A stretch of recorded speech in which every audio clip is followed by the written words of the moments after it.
안녕하세요. 저는 현재 조용하고 한적한 지방 소도시 마을에서 부모님과 함께 지내고 있는 지영은입니다.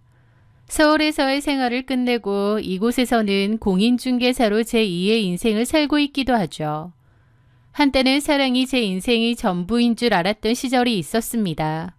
하지만 저를 처참하게 배신했던 전남편 조용석, 그리고 그의 상간녀 송혜진, 끝을 모르던 탐욕스러운 시댁 식구들까지 그들과 어떻게 끝이 났는지 지난날의 제 이야기를 조심스럽게 꺼내보려 합니다. 조용석을 처음 만난 건 직장인 동호회에서였습니다.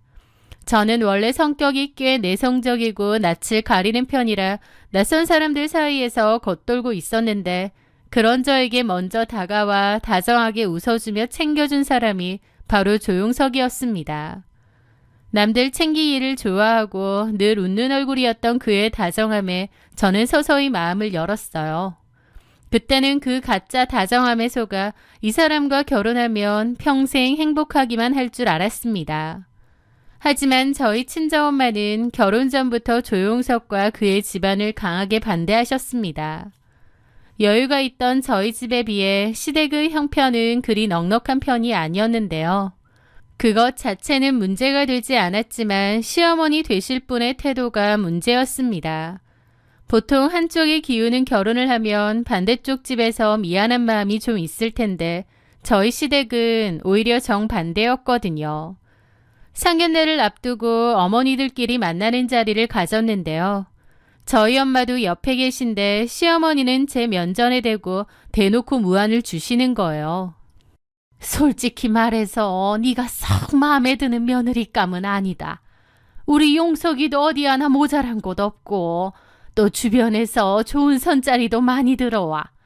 내가 생각해놓은 며느리상이 있는데 톡 까놓고 영은이 너는 내 성에는 안 찬다. 그래도 뭐 어쩌겠니? 용석이 지가 좋다고 하니 허락은 해준다만. 처음 보는 예비 며느리에게 대놓고 무시와 멸시를 쏟아내는 시어머니의 태도에 친정엄마는 경악하셨어요. 저도 똑같이 직장 생활하고 크게 모난 곳 없는데도 시어머니는 애초부터 저를 마음에 안 들어 하시더라고요. 아니 어쩌면 처음부터 기선제압하려고 그러신 걸지도 모르고요. 하여튼 그렇게 불편한 자리가 끝이 나고 집에 돌아오자마자 엄마는 저를 붙잡고 설득하셨습니다. 너 이 결혼 꼭 해야겠니? 저런 집안에 들어가는 건 지옥불에 제 발로 들어가는 거잖아. 엄마 생각엔 파혼하는 게 나을 것 같다. 엄마, 너는 그런 소리를 듣고도 결혼하고 싶어? 나 용석 씨 사랑해. 내가 용석 씨랑 사는 거지 어머님이랑 사는 것도 아니잖아. 결혼하면 식구가 되는 거잖아. 너 감당할 수 있겠니? 저런 시어머니. 할 수 있어. 내가 잘하면 돼. 응? 엄마. 아휴. 엄마는 제 결혼을 굳고 말리셨습니다. 바보 같았던 저는 조용석을 믿었습니다. 그가 중간에서 잘 방어해 줄 것이고 또 저만 잘하면 시어머니도 저에게 마음을 여실 거란 아주 대단한 착각을 했던 거죠. 지금 돌이켜보면 엄마가 그렇게 말릴 때 다시 생각했어야 되는데 저도 제대로 콩깍지에 씌었던 것 같습니다. 그렇게 결국 결혼을 강행했습니다. 그것이 제 인생을 시궁창으로 밀어넣은 최대의 실수인지도 모른 채 말이죠. 결혼 후 저는 오랫동안 미뤄뒀던 공부를 집중적으로 하고 싶어 고민 끝에 다니던 회사를 퇴사했습니다. 결혼했다고 해서 남편에게 전적으로 손을 벌릴 생각은 추호도 없었고 오롯이 제가 직장 생활을 하며 따로 모아둔 제 개인 자금으로 충당하는 공부였어요. 결혼 자금하고는 별개였죠. 예전부터 언젠가는 공인중개사 자격증을 따고 그쪽으로 일을 해야겠다 생각하며 제 미래를 위한 투자금을 따로 모았거든요. 그런데 제가 직장을 그만두었다는 사실을 안 시어머니는 그야말로 쌩 난리가 났습니다. 예고도 없이 저희 신혼집에 들이닥치셔서는 다짜고짜 저를 향해 삿대질을 하며 고함을 지르셨거든요. 결혼하자마자 이게 무슨 짓거리야. 내 아들 피 같은 돈으로 어디서 팔자 좋게 공부질이냐고. 너 이러려고 우리 용석이랑 결혼했니? 어머니, 일단 진정 좀 하세요. 내가 진정하게 생겼니? 저 용석 씨 돈 안 씁니다. 제가 따로 공부하려고 모아둔 돈이에요. 너 말 웃기게 한다. 결혼을 했으면 공동의 돈이지. 그리고 네가 모아둔 돈이 그렇게 썩어나게 많어? 아니 그렇게 돈이 많으면 시댁에 좀 내놓던지. 가만 생각해보니 어이가 없네. 네가 용석이랑 결혼했으면 용석이네 가족도 다 네 가족이 되는 거다. 그런데 시댁 식구들은 나 몰라라 하고 너만 잘 되면 그만이야. 시댁 어른들 도울 생각은 안 하고. 며느리의 개인 돈을 시댁 식구들 생활비로 쓰라는 상식 밖의 억지를 부리시는 거예요. 저는 말문이 막혔습니다. 그날 한바탕 난리가 났고 남편은 처음에는 저한테 미안해하면서 위로하는 척을 하더라고요. 미안해. 엄마가 좀 옛날 분이라서. 그래서 그래. 내가 중간에서 다 알아서 잘 막을게. 저는 그때까지만 해도 남편을 믿었습니다. 하지만 나중에서야 알게 되었죠. 남편도 어머님도 한통속이었다는 것을요. 남편이 제 앞에서 제 편인 척 하는 것도 다 짜고 치는 고스톱이었다는 것을 말이죠. 그 꿍꿍이를 그때는 미처 몰랐습니다. 그러던 중 친정 부모님께서 복잡한 도심 생활을 정리하시고 시골로 내려가시게 되었어요. 부모님은 내려가시면서 평생 성실하게 일구신 재산으로 마련한 큰 평수의 아파트가 한 채 있었는데요. 다른 사람에게 전세를 주고 있었습니다. 그걸 저에게 증여해 주시더라고요. 이제 제가 관리하라고요. 입지 좋고 평수도 커서 꽤 비싼 아파트였고 당연히 남편도 알게 되었어요. 그런데 제가 증여를 받고 나서부터 남편의 태도는 완벽하게 달라졌습니다. 억눌려 있던 탐욕이 곱비 풀린 망아지처럼 날뛰기 시작한 거예요. 아니 어쩌면 원래 그런 사람이었는데 그때까지는 잘도 속이고 있었을지도 모르고요. 어느 날 저녁 남편이 아파트 주차장으로 저를 부르더라고요. 내려가 보니 조용석의 앞에는 번쩍이는 최고급 외제차가 세워져 있는 겁니다. 이게 뭐냐니까 차를 새로 샀대요. 저는 너무 황당했죠. 저와는 단 한마디 상의도 없이 차를 바꾸다니요. 그것도 한두 푼도 아니고 억이 넘어가는 외제차를요. 무슨 돈으로? 직장인 대출도 받고 마통도 좀 뚫고. 기가 막혀서 말을 잇지 못했습니다. 아니, 왜 그렇게 무리를 내서 차를 산 거야? 남편은 아주 당당하고 뻔뻔한 얼굴로 말하더라고요. 무리라니 우리 형편에. 자기가 장인 장모님한테 받은 재산이 얼만데 이게 왜 우리 형편에 무리야. 그리고 자기도 남편한테 이 정도도 못 해줘? 사실 남편 기 한 번 살려주는 셈치고 자기가 먼저 사줬어야지. 솔직히 이 정도 차는 끌고 다녀야 무시 안 당해. 자기가 대출은 좀 시원하게 내줘. 증여받은 기념으로. 대신 명의는 여보 걸로 할게. 저는 너무 놀랐습니다. 연애하고 결혼해서 살면서 남편이 이렇게 충동적이거나 사치가 있는 사람이라고 생각 못했거든요. 저는 너무 황당했는데 남편은 엄청 당당하고 뻔뻔하게 나오더라고요. 증여를 그만큼 받았으면 남편한테 이 정도도 못해주냐. 입장 바꿔서 자기가 증여받았으면 나한테 더 비싼 차도 사줬을 거라면서요. 그러면서 막 섭섭해하기까지 하는 겁니다. 남편이 아내와 상의도 없이 이 비싼 차를 덜컥 샀는데도 정작 남편이 저한테 서운해하고 토라지는 황당한 일을 겪은 것이죠. 하지만 저는 가정을 지키고 싶었고 쓸데없는 돈 문제로 싸움을 만들고 싶지 않았습니다. 그래서 바보같이 그 대출금을 제 돈으로 갚아주었어요. 지금 생각해보면 도대체 왜 그랬나 싶은데 그때는 남편 말이 일부 맞다고도 생각했습니다. 그래, 부모님한테 받은 재산이 있는데 남편한테 이 정도는 해주자 그 어처구니 없는 말에 넘어갔던 거죠. 그런데 그 돈이 그의 탐욕에 기름을 붓는 꼴이 될 줄 몰랐습니다. 대출금을 갚아주고 나서부터 조용석은 생활비조차 더 이상 내지 않더라고요. 저도 따로 일을 안 하고 있고 모아둔 돈으로 충당하며 사는데 남편까지 생활비를 안 내는 겁니다. 제가 생활비를 왜 더 이상 안 내냐니까 남편은 오히려 놀란 얼굴로 그러는 거예요. 자기야, 자기 재산이 얼만데 고작 생활비를 달라 그래. 한낱 월급쟁인 나한테. 자기 돈 많잖아. 그걸로 생활하면 되지. 그런 게 어딨어. 그리고 내가 무슨 돈이 많아. 와, 정말 있는 사람이 더하다더니 이렇게 할 거야? 내가 만약 증여받은 입장이었다면 나 당신 돈 안 건드려. 건드릴 게 따로 있지. 겨우 이 푼돈을 건드린다고?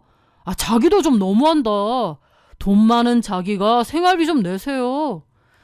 그러면서 월급을 더 이상 내놓지 않고 가정의 모든 경제적 부담을 저에게 떠넘기는 겁니다.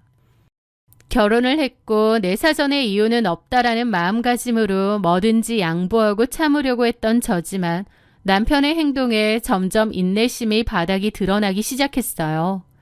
저토록 뻔뻔하고 안하무인인 사람이었나 싶어 결혼 생활에 큰 회의감이 들던 무렵이었죠. 어느 날 그런 제 이성의 끈을 완벽하게 끊어버리는 시어머니의 전화 한 통이 걸려왔습니다. 평소 명절이나 제사가 아니면 먼저 연락을 하실 리 없는 분이었기에 의아한 마음으로 전화를 받았습니다.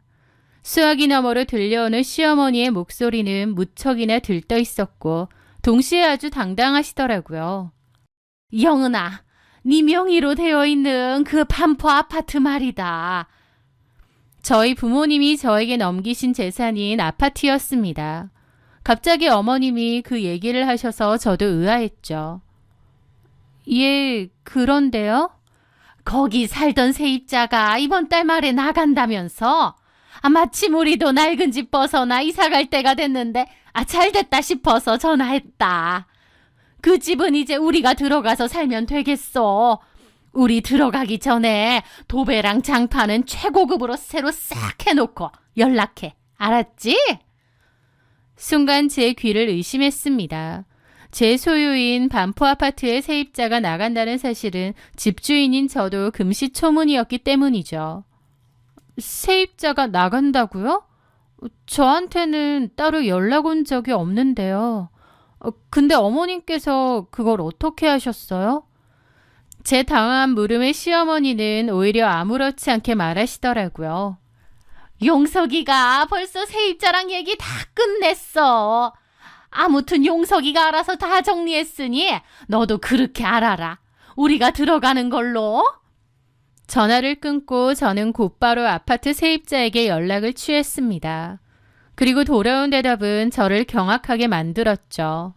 알고 보니 남편 조용석이 제 휴대폰에서 세입자의 연락처를 빼낸 뒤 제 대리인 행세를 하며 집주인이 직접 들어와 살 예정이니 이번 계약 만기 때 무조건 집을 비워달라, 아니면 전세금을 대폭 올릴 거다라고 일방적인 거짓 통보를 했던 것입니다. 저는 그 전화를 받고 입이 안 다물어지더라고요. 그리고 확실해졌습니다.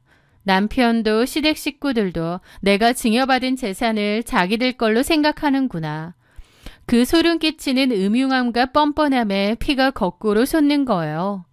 저는 끓어오르는 분노를 주체하지 못하고 곧바로 조용석에게 전화를 걸었습니다.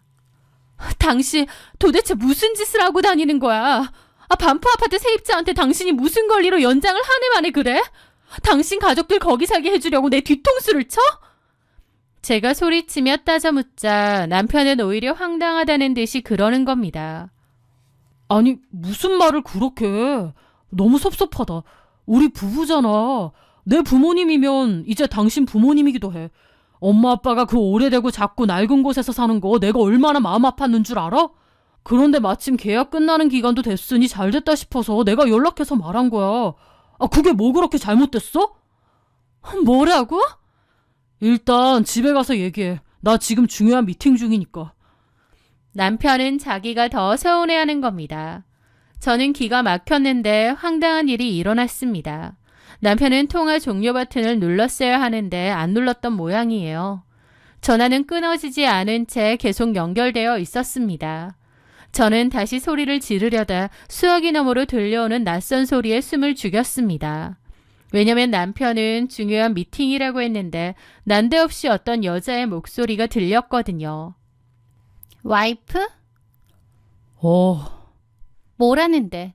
그 아파트 들어가는 거 어머님이 얘기했나 보지? 저는 이 목소리의 여자는 누구고 이게 다 무슨 소린가 싶어서 숨을 죽였습니다.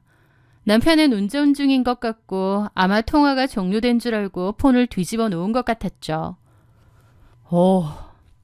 근데 오빠 되게 박력 있다. 오히려 큰 소리 잘 치네. 이렇게 나와야 돼. 기세거든. 어버버하면 안 되지. 그럼 오빠 와이프는 그냥 넘어가? 넘어간다. 완전 등신 같지. 나 이 차도 그렇게 샀잖아. 내가 그냥 사놓고 이 정도도 못 해주냐 큰 소리 탕탕 치니까 어버버하다가 넘어가고 대출까지 갚아준다니까. 대박이다. 나이도 안 어리면서 왜 그렇게 어리숙해? 완전 돈 많은 등신이네? 내 말이 내가 그 여자 돈 아주 그냥 싹싹 다 긁어낼 거야. 그리고 그 돈으로 우리 예진이 사고 싶은 거 다 사줄게. 너무 좋지. 너 그때 갖고 싶다던 명품 가방 얼마라고 했지? 800. 사라 그까짓 거. 진짜? 오빠 최고. 내가 너 잘해줘야겠다. 이리 와봐. 왜 이래? 운전 중인데. 저는 너무나도 충격적인 대화에 얼어붙었습니다. 수화기 너머로 두 사람이 낄낄거리며 웃는 소리가 제 귓가를 때리더군요. 잠시 후 남편의 차가 어디 간 게 도착한 것 같았고 서둘러 통화 종료 버튼을 눌렀습니다. 남편이 눈치채기 전에요. 그나마 다행인 건 통화 녹음 기능이 켜져 있어서 그들의 그 추잡스러운 대화가 제 폰에 고스란히 녹음이 되었다는 거였죠. 전화를 끊고 한참이나 숨이 안 쉬어지더라고요. 남편이 저를 호구 등신 취급하고 따로 만나는 상간녀까지 있었다니. 시댁 식구들과 다 한통 속으로 내 돈 빼먹을 궁리를 하고 있었다니. 그 기막힌 배신에 눈물이 줄줄 흐르고 이가 갈리더라고요. 분한 마음에 몇 시간이나 목 놓아 울었던 것 같습니다. 엄마가 결혼을 반대했던 이유가 이런 거였구나. 내가 너무 어리석었구나. 수많은 생각이 들었죠. 그렇게 몇 시간을 울고 나니 정신이 들더라고요. 이대로 당하고만 있을 순 없었죠. 저는 가장 먼저 유능한 흥신소를 수소문해 조용석의 뒤를 캐기 시작했습니다. 며칠 뒤 제 손에 들어온 증거들은 상상을 초월했습니다. 남편이 만나고 있는 여자 이름은 송예진이고 25살 술집 여자였습니다. 남편은 그 어린 상간녀와 희희낙낙하며 저를 그저 돈 뜯어낼 멍청한 호구 취급하고 있었던 거죠. 저한테는 생활비도 안 줬으면서 상간녀 송혜진에게는 매달 생활비도 열심히 보냈더라고요. 제가 얼마나 어리석고 바보 같았는지 그제야 제대로 깨닫게 되었죠. 명백한 불륜 증거와 시댁의 비상식적인 행태까지. 저는 더 이상 이 결혼 생활을 유지할 수 없었습니다. 남편 말 맞다나 어버버하다가 그제야 제정신이 든 것 같았어요. 저는 남편에게 티내지 않고 조용히 이혼 전문 변호사를 선임했습니다. 그리고 이혼 소송에 들어가기 전 가장 먼저 제 재산을 철저하게 지키기 위한 작업에 돌입했습니다. 저는 제가 남편과 함께 살고 있던 현재의 집은 물론이고 시댁 식구들이 탐을 내며 이삿짐을 쌀 준비를 하고 있던 아파트까지 전부 부동산에 내놓았습니다. 나름 둘 다 알짜 매물이었던 데다 시세보다 좀 저렴하게 내놓았기에 내놓기가 무섭게 순식간에 계약이 성사되었죠. 남편과 시댁 식구들은 제가 조용히 이혼을 준비하고 있다는 사실은 꿈에도 모른 채 새 아파트에 입주할 날만 손꼽아 기다리며 콧노래를 부르고 있었을 겁니다. 그리고 마침내 다가온 반포 아파트의 세입자 퇴거일. 시댁 식구들이 당당하게 이사를 들어오겠다고 통보했던 바로 그 결전의 날이 밝았어요. 저는 잔금 처리를 모두 마치고 소유권 이전 등기까지 깔끔하게 끝낸 뒤 홀가분한 마음으로 아파트로 향했습니다. 제가 아파트 현관문을 열고 들어섰을 때 거실에는 이미 시어머니와 시누이가 빈집을 둘러보고 있더군요. 세입자가 이사가는 날을 알고선 자기들이 먼저 와본 거죠. 여기에 소파를 놓고 저 방은 남으니까 옷방으로 쓰자. 우리가 미리 소파하고 가전하고 주문해놨으니 여기 들어오면 딱이겠다. 그러니까 내 방도 너무 크고 좋아. 라면서 희낙낙하고 있더라고요. 어머님은 집 안으로 들어온 저를 보면서 그러는 겁니다. 이사 나가는 날인데 왜 이렇게 늦게 왔니? 얼른 청소업체 부르고 도배도 갈아야지. 도배하는 사람들 알아봤니? 저는 어머님의 말에 눈 하나 깜짝하지 않고 차분하게 말했습니다. 제가 도배를 왜 해요? 이 집 새로 산 새 주인이 알아서 할 텐데. 순간 거실에 찬물이 끼얹어진 듯 정적이 흘렀습니다.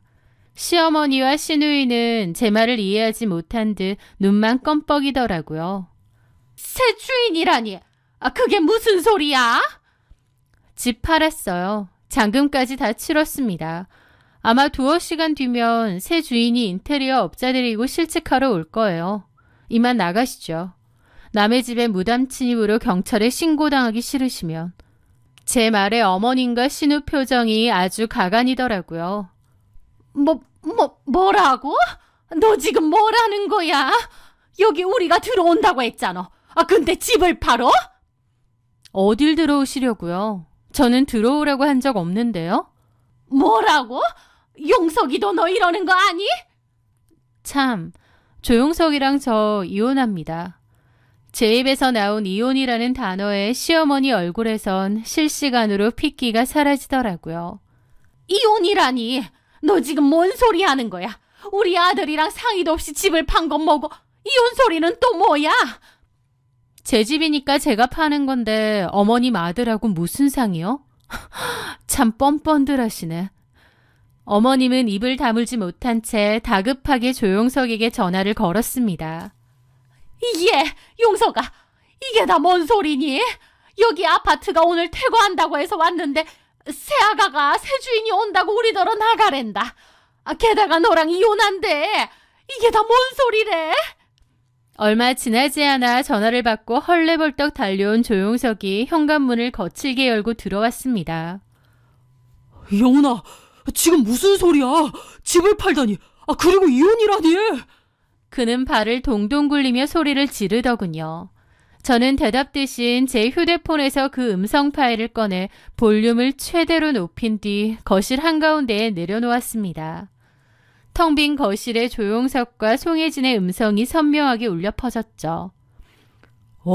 넘어간다. 완전 등신 같지?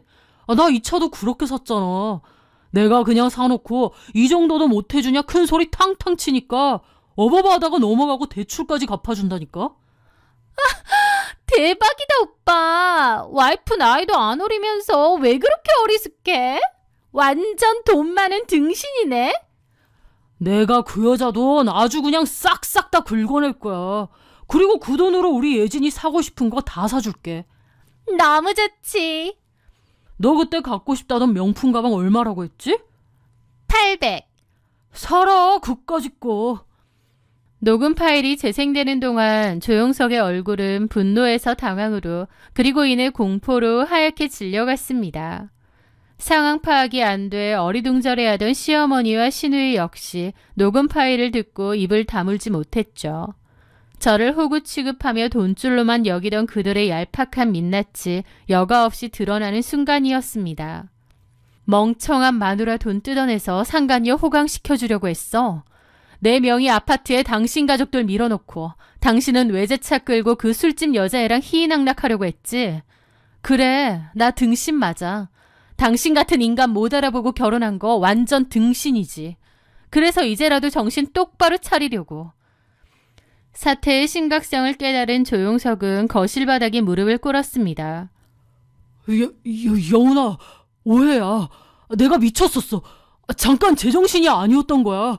진짜야. 내가 다 정리할게.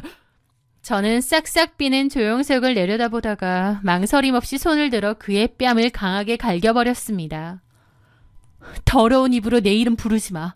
그리고 당신이 지금 타고 온 그 외제차, 그거 대출도 내가 다 갚았고 명의도 내 이름으로 되어 있는 거 알지? 차키 내놓고 당장 내 집에서 꺼져. 조용석은 그런 게 어딨냐고 방방 뛰더라고요. 저는 코웃음 치며 말했죠. 어머님하고 아가씨도 나가세요. 아니다. 어머님하고 아가씨는 개뿔. 당신들도 이 집에서 그만 나가시죠. 뭐야? 너 시어미한테? 말 못 들었어요? 이혼할 거예요. 더 이상 그쪽들이랑 나 아무 사이 아니라고요. 경찰 부를까요? 그냥 그게 낫겠네. 저는 말이 끝나자마자 경찰을 부르려 했습니다. 어머님은 그 와중에 얼굴 시뻘개져서 저한테 따지려는데 남편이 어머님과 신우를 데리고 일단 나가더라고요. 저는 그렇게 그들을 저희 집에서 완벽하게 쫓아냈습니다. 그리고 곧바로 남편을 상대로 이혼소송을 걸었어요. 남편 차도 바로 뺏었고요. 이후의 이혼소송은 말 그대로 완벽한 저의 승리였습니다. 녹음 파일에 흥신소에서 확보한 송혜진과의 외도 및 유흥 증거들, 그리고 시댁의 비상식적인 금전 요구를 입증할 자료들까지. 저는 남편에게도 위자료를 받아냈고 송혜진에게도 상간자 위자료 청구 소송을 걸어 그 여자가 가진 얄팍한 통장까지 탈탈 털어버렸습니다. 제 몫의 재산은 단 1원도 뺏기지 않은 채 이혼을 마무리할 수 있었죠. 큰 평수 아파트 입주에 꿈에 부풀어 있던 시어머니와 시댁 식구들, 이사는커녕 이혼하고 상간녀한테도 차이고 돌아온 아들까지 그 작은 집에 북적이며 살게 되었죠. 이게 맞는 건지 의문투성이었던 저의 짧은 결혼 생활은 그렇게 끝이었습니다. 저는 모든 관계를 서류상으로 깨끗하게 정리한 후 부모님이 계신 조용한 시골로 내려왔습니다. 복잡하고 삭막한 도심을 벗어나 맑은 공기를 마시며 공부에 매진했고 전부터 준비하던 공인중개사 자격증을 취득했어요. 지금은 부모님 곁에서 작은 공인중개사 사무소를 운영하며 바쁘고 활기찬 제2의 인생을 살고 있습니다. 매일같이 새로운 사람들을 만나고 땅과 집을 보러 다니는 일상이 저에게 잘 맞고 꽤나 평온한 것 같아요. 어느 날 저녁 부모님이 저에게 그러시더라고요. 크게 넘어진 만큼 훌훌 털고 일어나면 더 단단해지는 거야. 그동안 고생했다. 그 말씀에 저는 환하게 웃을 수 있었습니다. 이제 저는 누구의 며느리도 이용만 당한 아내도 아닙니다. 그 모든 상처를 스스로 극복해낸 당당하고 온전한 저로서 제 인생의 진짜 주인공이 된 것 같아요. 앞으로는 그 누구에게도 휘둘리지 않는 굳건한 마음을 가지고 살아가려 합니다. 제 긴 이야기를 들어주셔서 감사합니다.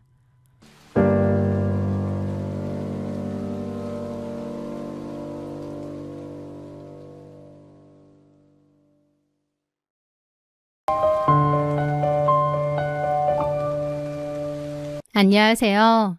저는 제가 베푼 선의가 제 삶을 무너뜨리는 비수가 되어 돌아오는 끔찍한 경험을 한 김지영이라고 합니다. 저와 남편 박준영은 대학교 미팅 자리에서 처음 만났습니다. 당시 남편은 저희 학교 한의대생이었는데요. 보통 의대생, 한의대생이라고 하면 어딘가 자신감이 넘치고 화려할 것 같다는 편견이 있었는데 남편은 달랐습니다. 제 앞에서 눈도 제대로 맞추지 못하고 쑥스러워하며 서툴지만 수줍게 진심을 전하는 그 순박한 모습에 저 역시 마음이 끌렸죠. 우리는 그렇게 20대 초반에 서로 첫눈에 반해 사랑에 빠졌고 무려 11년이라는 긴 시간 동안 연애를 했습니다. 강산이 변한다는 시간 동안 우리는 서로의 가장 친한 친구이자 연인이었고 남편이 한의사 국가고시에 합격하고 개원을 준비하는 모든 과정을 제가 곁에서 함께 했습니다. 몇 년 동안은 제가 이를 같이 돕기도 했고요. 그렇게 저희는 깊은 신뢰를 바탕으로 모두의 축복 속에 결혼식을 올렸죠. 결혼 후 저희에게는 눈에 넣어도 아프지 않을 아이가 찾아왔습니다. 하지만 기쁨도 잠시 아이는 태어날 때부터 몸이 조금 약하고 아픈 곳이 있었습니다. 부모로서 아픈 아이를 지켜보는 것은 많이 힘든 일이었죠. 저는 제 모든 일상을 내려놓고 아이의 치료와 회복에만 온 신경을 쏟을 수밖에 없었습니다. 남편 역시 병원 일로 바빴지만 저희 부부는 아이를 위해 최선을 다했어요. 지극정성으로 돌본 덕분에 아이는 다행히 조금씩 건강을 회복해 가고 있었고 제 마음에도 비로소 작은 평화가 찾아오는 듯 했습니다. 그러던 어느 날 사촌동생 은주로부터 다급하고 절박한 전화 한 통이 걸려왔습니다. 은주는 저희 아버지의 남동생, 즉 제게는 작은아버지의 딸이었는데요. 은주는 원래 시골에서 살았지만 17살이라는 어린 나이에 아이돌이 되겠다며 고등학교를 중퇴하고 혈혈단신 서울로 올라왔습니다. 고향에서 워낙 예쁜 걸로 유명했던 사촌동생은 한 중소기획사에 들어가 아이돌 연습생 생활을 시작했는데 예쁘다고 무조건 다 데뷔하는 건 아닌가 보더라고요. 무려 7년이라는 긴 시간 동안 연습생으로 청춘을 바쳤지만 결국 동생이 속해 있던 기획사가 망하면서 데뷔조차 해보지 못하고 짐을 싸서 나와야 했거든요. 고등학교를 중퇴했으니 최종 학력은 중졸이었고 10대 후반과 20대 초반을 연습실에서만 보냈으니 마땅히 할 줄 아는 기술이나 경력도 없는 24살의 나이였습니다. 은주 나름대로는 먹고 살아 보겠다고 인터넷 쇼핑몰도 손대보고 인터넷 방송 쇼호스트도 준비해보며 발버둥을 쳤지만 세상 일이 마음처럼 쉽게 풀리지 않았던 모양이었습니다. 그 사이에 빚만 쌓이고 월세 낼 돈조차 막막해진 모양이었어요. 고향에 계신 작은어머니가 은주에게 이제 그만 포기하고 고향으로 내려와라고 했는데 명절 때나 한 번씩 보던 은주는 제게 전화를 걸어 엉엉 울면서 매달렸습니다. 언니, 나 진짜 시골로 내려가기 싫어. 내려가면 내 인생 진짜 끝나는 것 같단 말이야. 언니가 나 한 번만 도와주면 안 돼? 나 진짜 뭐든 열심히 할게. 살가운 사이는 아니었지만 어린 나이에 상경에 열심히 해보려 했지만 잘 안 된 사촌동생의 처지가 언니로서 너무 짠하고 안쓰럽더군요. 게다가 자기 딴에는 살아보려고 이것저것 해보다가 그 와중에 빚까지 생겼다고 했습니다. 그런데 이대로 내려가면 부모님한테 빚을 떠넘기는 거라며 내려가더라도 일을 좀 해서 빚을 좀 갚고 내려가고 싶다고 부탁했었죠. 그게 참 기특하기도 하고 짠하기도 하더라고요. 저는 고민 끝에 남편에게 부탁을 했습니다. 남편이 운영하는 한의원에 은주가 일할 수 있는 자리를 하나 마련해 줄 수 없겠냐고요. 동생은 따로 간호조무사 같은 자격증이 없으니 의료 관련 없는 일을 시켜주면 좋을 것 같다고 했죠. 남편은 제 부탁에 흔쾌히 동의해 주었고 그렇게 사촌동생 은주는 남편의 한의원 데스크에서 환자 접수 및 예약 관리, 간단한 환자 응대, 그리고 한약 비용 상담 및 수납을 도맡아 하는 직원으로 채용되었습니다. 처음에는 걱정도 했지만 은주는 생각보다 일머리가 있는 편이었어요. 게다가 오랫동안 아이돌 연습생을 했던 터라 얼굴도 무척 예쁘고 성격도 싹싹해서 한의원을 찾는 환자들에게 인기가 좋았죠. 남편도 은주가 싹싹하게 잘해서 병원 분위기가 밝아졌다며 만족해했고 저 역시 무척 뿌듯했습니다. 고향에 계신 작은어머니도 제게 전화를 걸어 지영아, 네가 우리 은주 거두어줘서 정말 고맙다 라고 하시더라고요. 그렇게 몇 개월의 평온한 시간이 흘렀습니다. 은주가 혼자 타지에서 고생하는 게 안쓰러워 저는 주말에 은주를 저희 집으로 초대해 따뜻한 밥 한 끼를 먹이기로 했습니다. 남편과 아이까지 넷이서 식탁에 둘러앉아 밥을 먹었는데요. 그런데 그날따라 두 사람의 모습이 제 눈에 무척 낯설고 기이하게 느껴졌습니다. 둘이 그 사이에 엄청 친해진 것도 있지만 묘한 분위기를 풍겼거든요. 물론 같은 직장에서 매일 얼굴을 맞대고 일하니 친해질 수는 있습니다. 하지만 그 행동들이 어쩐지 직장 상사나 사촌 형부를 대하는 태도가 아니더라고요. 은주는 남편에게 스스럼 없이 반존대를 섞어 쓰기도 했습니다. 원장님 좋아하는 반찬 나왔네. 많이 드세요. 왜 이래? 알아서 먹을게. 이거 다 드셔야 돼요, 다. 은주는 장난치듯 반찬을 남편의 밥그릇 가까이 밀더라고요. 대화 도중 자연스럽게 남편의 팔이나 어깨를 툭툭 치는 가벼운 스킨십까지. 저는 좀 당혹스러웠는데 정작 남편은 은주의 그런 행동을 피하거나 불편해하기는커녕 아주 자연스럽게 받아치고 있는 거예요. 익숙하다는 듯이요. 두 사람은 마치 저만 모르는 둘만의 세계가 있는 것처럼 보였는데 당연히 저는 불쾌함과 황당함을 느꼈습니다. 원장과 직원이기 전에 사촌 처제와 형부 사이니까 저렇게 편하게 지내는 걸까? 애써 합리화하려 했지만 여자의 직감이라는 것은 참으로 서늘하고 정확했습니다. 식사를 마치고 은주가 돌아간 후 저는 남편을 붙잡고 조심스럽게 떠보았습니다. 여보, 은주가 아직 어려서 사회생활을 잘 모르는 것 같아. 당신한테 너무 예의 없게 구는 것 같아서 내가 다 미안하네. 제 말에 남편은 전혀 아무렇지 않다는 듯 태연하게 대답했습니다. 예의 없긴 그냥 편해서 그런 거지. 가족끼리 일하는데 너무 딱딱하게 구는 것보다 저렇게 싹싹한 게 나아. 신경 쓰지 마. 남편의 대답에도 제 마음속의 찜찜함은 가시지 않았습니다. 며칠 뒤 저는 따로 은주를 만나 조심스럽게 이야기를 꺼냈습니다. 처음에는 병원 생활이 힘들지 않은지 다정하게 물어본 뒤 본론을 말했죠. 은주야, 네가 형부랑 편하게 지내는 건 좋은데 병원에는 다른 직원들도 있고 환자들 보는 눈도 많잖아. 다른 사람들이 오해할 수도 있으니까 행동을 조금만 조심해 주는 게 좋을 것 같아. 부드럽게 타일렀다고 생각했는데 제 말을 듣는 순간 은주의 표정이 차갑게 굳어버리더군요. 방금 전까지 생긋생긋 웃던 얼굴은 온데간데 없고 불쾌한 기색을 숨기지도 않고요.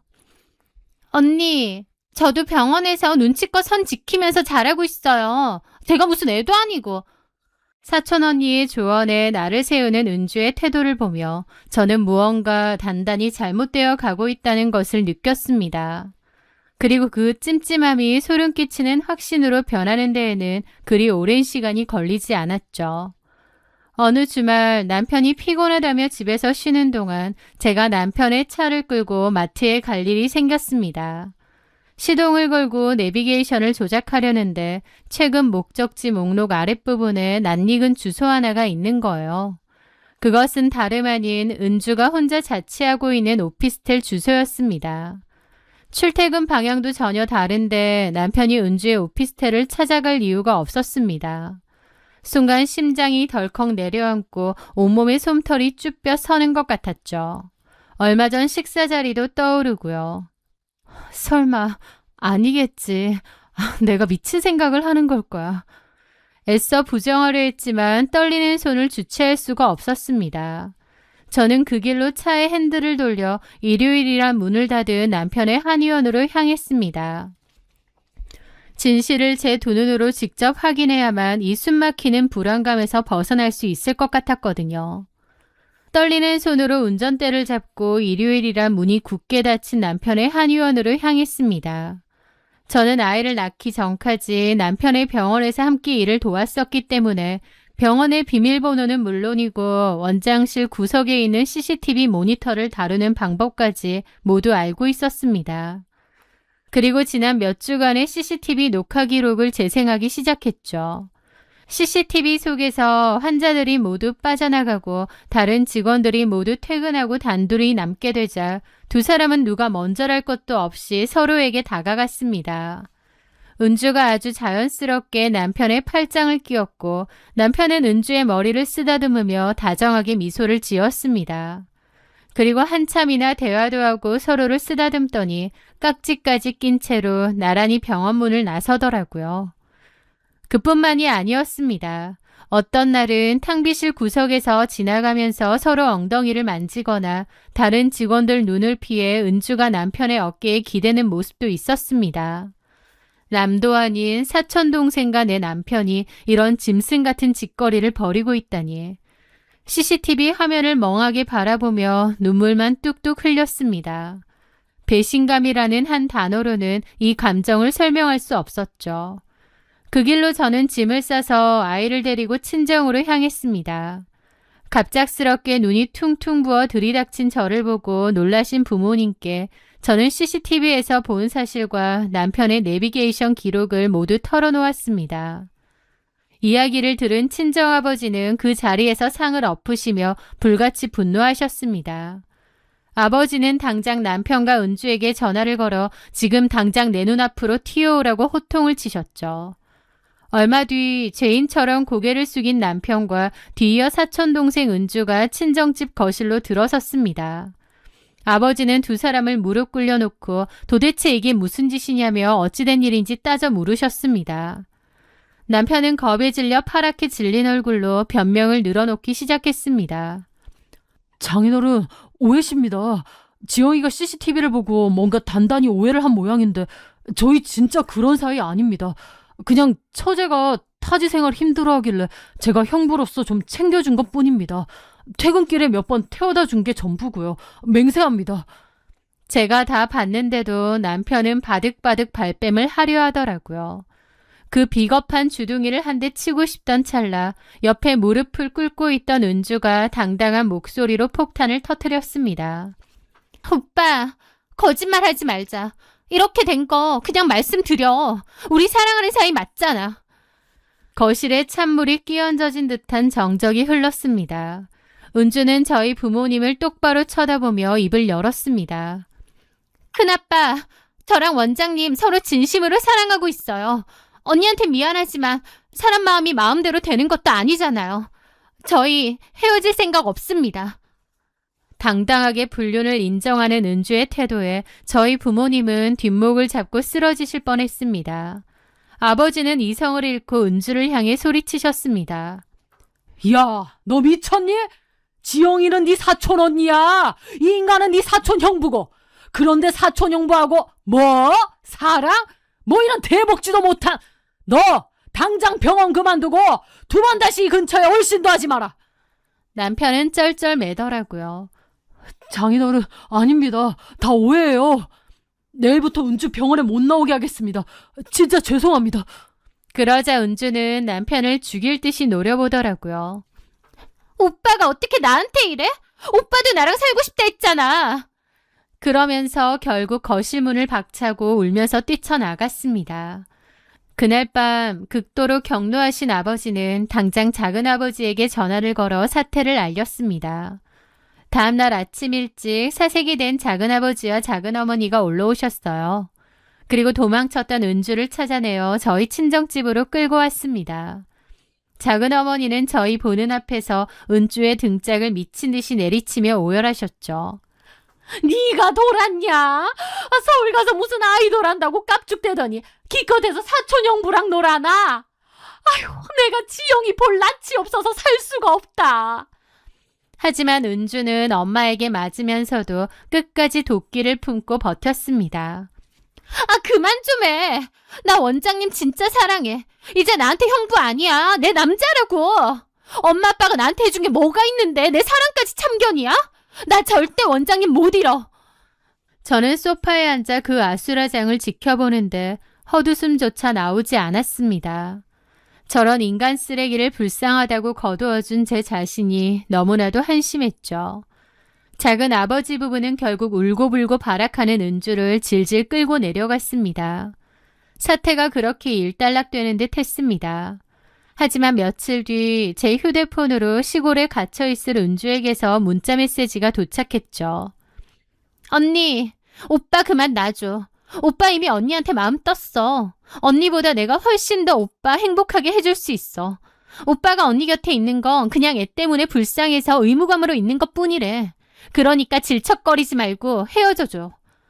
글자 하나하나에 뚝뚝 묻어나는 그 천박함과 우월감에 피가 거꾸로 솟았습니다. 저는 끓어오르는 분노를 담아 답장을 보냈죠.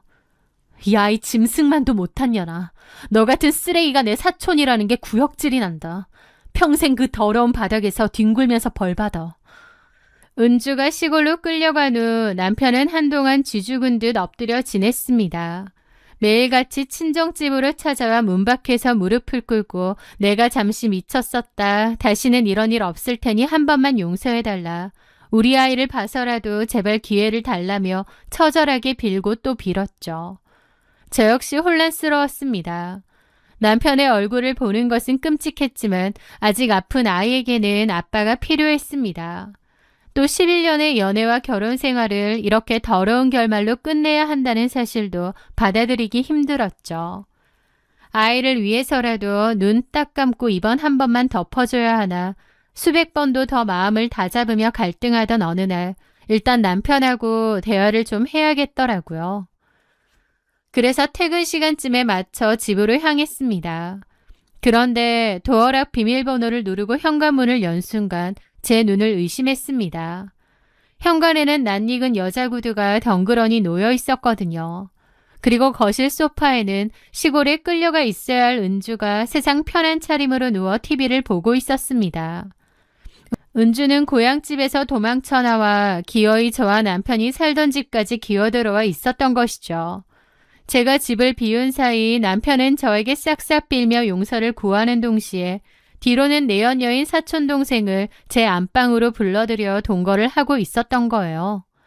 소파에 누워있던 은주가 저를 발견하고 화들짝 놀라 일어났지만 이내 뻔뻔한 미소를 지으며 말했습니다. 언니 왔네? 오빠가 당분간 여기서 지내라고 해서. 그 순간 제 마음속에서 남편을 향해 남아있던 신락 같은 연민과 미련이 잿더미로 변해버리는 것을 느꼈습니다. 저는 그 자리에서 뒤도 돌아보지 않고 집을 빠져나왔고 사람 고쳤을 수 없다는 것을 뼛속 깊이 깨달았습니다. 친정으로 돌아온 저는 아버지께 모든 상황을 털어놓고 단호하게 이혼을 선언했습니다. 그 소식을 들은 친정아버지는 극도로 분노하여 다시 작은아버지에게 전화를 걸었습니다. 은주 그년이 미쳐도 단단히 미쳤나 보다. 집까지 기어들어갔댄다. 너는 자식 교육을 도대체 어떻게 시킨 거냐? 아버지가 격노하여 거친 말을 쏟아내자 작은 아버지의 태도가 돌변했습니다. 결국 팔은 안으로 굽는다고 자기 딸 편이더라고요. 형님, 은주가 잘못한 건 있지만 말이 좀 심하시네요. 애초에 박 원장이 좋다고 우리 은주 꼬드겨서 데려간 거랍니다. 그리고 지영이도 잘한 거 없어요. 평소에 남편한테 잘했어 봐요. 딴 여자한테 눈을 돌리나. 형님도 저희 은주한테만 뭐라 하지 마세요. 적반하장으로 제 탓을 하는 작은아버지의 망언에 아버지는 피가 거꾸로 솟아 오늘부로 너 같은 놈은 내 동생도 아니다. 평생 연 끊고 살자라며 전화를 끊어버렸습니다. 그 끔찍한 분류는 결국 한 가정을 파탄낸 것도 모자라 아빠와 작은아빠 사이도 완벽하게 끊어놓고 말았죠. 저는 변호사를 선임하여 곧바로 이혼 절차에 착수했습니다. 남편에게는 상간녀 소송과 이혼 소송은 물론이고 두 사람의 추악한 만행을 전부 터뜨려 사회적으로 완벽하게 매장해 버리겠다고 경고했습니다. 제가 진짜로 칼을 빼들자 자신의 사회적 지위와 병원 평판이 목숨보다 중요했던 남편은 사색이 되어 달려왔습니다. 지영아, 제발 소문내지 말아줘. 네가 해달라는 대로 다 해줄게. 지금 우리가 살고 있는 그 아파트 명의 너한테 넘길게. 양육비도 원하는 만큼 줄 테니까 제발 그냥 조용히 끝내자. 그게 서로한테 좋잖아.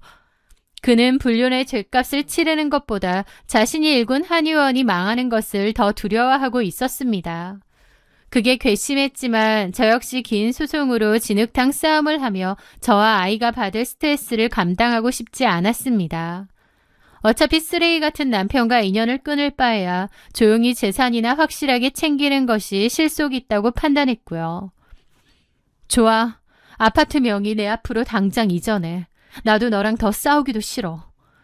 남편은 제가 돈을 받고 조용히 물러난다고 생각했는지 안도의 한숨을 내쉬며 득달같이 아파트 명의를 제게 넘겨주었고 이혼 서류에 도장을 찍었습니다. 그렇게 저는 다른 사람도 아닌 사촌동생에게 남편을 뺏긴 기구한 여자가 되어 결혼 생활을 끝냈습니다. 남편과 은주는 제가 집을 차지하고 떨어져 나갔으니 이제 자기들 세상이 열렸다며 쾌재를 불렀겠지요. 하지만 그 멍청한 짐승들은 제가 터뜨릴 진짜 폭탄이 있다는 사실을 꿈에도 모르고 있었습니다. 제가 CCTV를 뒤지며 모아두었던 것은 단순히 그들의 불륜 현장만은 아니었기 때문이죠. 그 후 이혼 서류에 도장을 찍고 아파트 명의를 제 앞으로 돌려받는 과정은 무척이나 순조로웠습니다. 남편 박준영은 제가 약속대로 불륜 사실을 세상에 폭로하지 않고 조용히 물러나 주길 바래서 전부 협조적으로 나왔거든요. 그런데요, 그들은 제가 순순히 물러났다고 생각하겠지만 아니었습니다. 불륜 사실은 약속대로 터뜨리지 않겠지만 제가 터뜨릴 건 따로 있었죠. 그때 제가 두 사람의 불륜을 의심하며 한의원 CCTV를 샅샅이 돌려보던 중 딱 걸릴 만한 장면들이 수두룩하게 쏟아져 나왔습니다. 은주는 단순히 데스크에서 접수와 수납만 한 것이 아니었어요. 그녀는 병원의 실장 행세를 하며 환자들에게 교묘하게 현금 결제를 유도하는 것 같더군요. 게다가 은주의 무면허 의료 행위도 있었습니다. 은주는 의료 면허는커녕 관련 자격증 하나 없는데요. 그런데도 바쁜 시간대나 남편이 자리를 비운 사이 은주는 버젓이 치료실로 들어가 환자들의 몸에 뜸을 떠주거나 침을 빼주는 등 불법 의료 행위를 서슴지 않고 있었어요. 물론 암암리에 행하는 행동들이었겠지만 엄밀히 무면허 의료 행위였죠. 저는 그 모든 CCTV 녹화본과 현금 유도 정황이 담긴 기록들을 USB에 꼼꼼하게 복사하여 챙겨두었습니다. 이혼 절차가 법적으로 완벽하게 마무리되고 아파트 명의가 온전히 제 것으로 확정된 바로 다음 날, 저는 챙겨두었던 그 모든 증거 자료를 들고 관할 보건소와 국세청을 차례로 방문했습니다. 그리고 남편의 한의원을 불법 무면허 의료행위 방조 및 탈세 혐의로 정식 고발했습니다. 얼마 뒤 남편의 한의원에 관할 보건소의 조사관들과 국세청의 세무조사관들이 들이닥친 모양이에요. 제가 제출한 CCTV 영상이라는 빼도 박도 못하는 명백한 증거 앞에 남편과 은주는 어떤 변명도 할 수 없었겠죠. 무면허 의료행위를 방조한 남편의 한의원은 당분간의 영업 정지 처분을 받아야 했습니다. 설상가상으로 국세청의 세무조사가 들어갔기 때문에 그동안 현금 결제를 유도해 누락시켰던 세금들의 막대한 가산세까지 더해져 그야말로 어마어마한 세금 폭탄을 두들겨 맞게 되었던 모양입니다. 모든 것이 무너져 내린 날 남편에게서 미친 듯이 전화가 걸려왔습니다. 수화기 너머로 그는 거의 발작하듯 소리를 지르더군요. 야, 김지영, 네가 그런 거지. 너 왜 약속 안 지켜? 내가 아파트 넘기면 조용히 이혼해주기로 약속했잖아. 어떻게 이렇게 뒤통수를 치냐고. 저는 흥분한 남편의 목소리를 들으며 차갑게 코웃음을 쳤습니다. 내가 조용히 넘어가 준다는 건 너랑 김은주의 불륜이야. 불법 의료행위랑 탈세는 다른 문제거든. 야, 너 진짜 어떻게 이럴 수가 있냐? 네가 한 행동은 그럼 그럴 수 있고? 그러게 법 좀 지키면서 일하지 그랬어. 저는 그대로 전화를 끊고 남편의 번호를 영구 차단해버렸습니다. 그런데 남편에게 닥친 지옥은 그것이 끝이 아니었습니다. 제가 찌른 보건소와 국세청 고발은 앞으로 그들이 맞이할 파국의 작은 불씨에 불과했거든요. 저는 그냥 작은 복수를 한 것이고 그 둘을 처참하게 몰락시킨 진짜 폭탄은 바로 김은주 본인이었습니다. 저한테는 연습생 생활 끝나고 쇼핑몰이나 모바일 쇼호스트며 이것저것 준비한 데다 생활고가 심해서 빚을 조금 졌다고 했는데요. 알고 보니 그게 아니었더군요.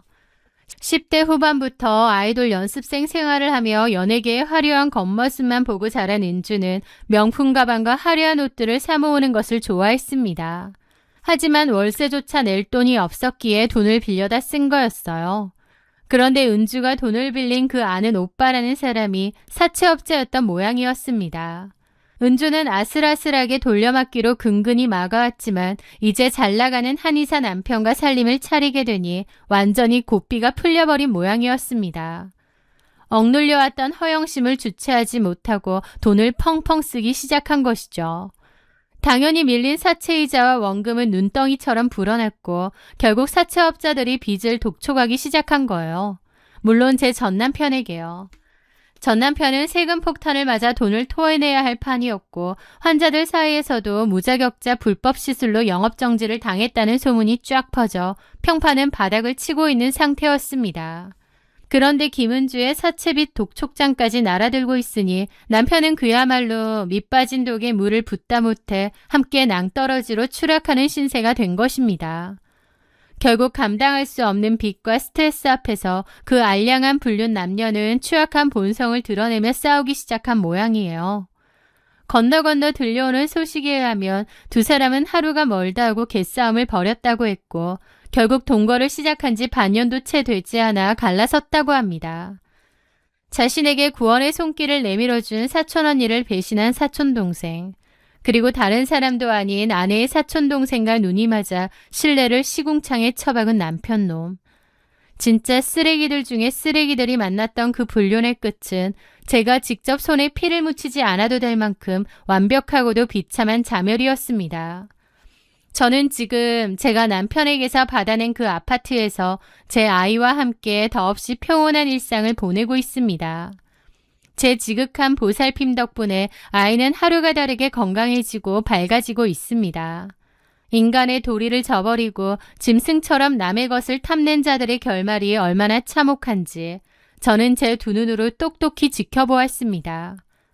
저는 이 끔찍했던 배신의 상처를 딛고 일어나 앞으로 제 아이와 함께 그 누구보다 눈부시고 당당하게 살아갈 것입니다. 저의 이야기를 들어주셔서 진심으로 감사합니다.